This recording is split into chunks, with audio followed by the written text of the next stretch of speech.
بسم اللہ الرحمن الرحیم۔ السلام علیکم۔ ویلکم ٹو اسلامک وظائف چینل۔ کیسے ہیں آپ سب؟ امید ہے سب خیریت سے ہوں گے۔ دعا ہے رب کے حضور اللہ تعالی ہم سب کو عافیت والی، سکون اور راحت والی زندگی عطا فرمائے، آمین۔ آج کا وظیفہ جو میں آپ کے لیے لے کے آئی ہوں، یہ عمل سورہ مزمل کا عمل ہے۔ 3 دن کا عمل ہے۔ 3 دن میں ہر حاجت پوری ہوگی۔ وظیفہ نوٹ فرما لیں۔ فجر کی نماز کے بعد اس طرح کرنا ہے کہ فجر کی نماز ادا کرنے کے بعد آپ نے سورہ مزمل کو ایک بار پڑھنا ہے، لیکن آپ نے اس کو اس طریقے سے پڑھنا ہے کہ آپ جب سورہ مزمل شروع کرتے ہیں تو اپنے دماغ میں، اپنے ذہن میں اپنا مقصد رکھنا ہے اور اپنے جائز مقصد کو ذہن میں رکھتے ہوئے اول و آخر درود ابراہیمی پڑھنا ہے۔ پھر سورہ مزمل کو 3 بار پڑھنا ہے۔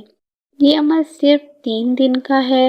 اگر ایک دفعہ کرنے سے آپ کو آپ کا مقصد حاصل نہ ہو تو اس عمل کو جاری بھی رکھ سکتے ہیں۔ انشاءاللہ تعالی آپ کی جو بھی حاجت ہوگی اللہ سے دعا کریں گے، ضرور قبول ہوگی۔ مجھے امید ہے آپ کو ہماری ویڈیو پسند آئی ہوگی۔ دعا ہے جو بھی وظیفہ کرے اللہ تعالی اس کی مراد کو پورا فرمائے۔ مجھے اجازت دیں، جانے سے پہلے آپ سے چھوٹی سی ریکویسٹ ہے کہ ہماری ویڈیو کو لائک اور شیئر کر دیں اور چینل کو سبسکرائب کر لیں۔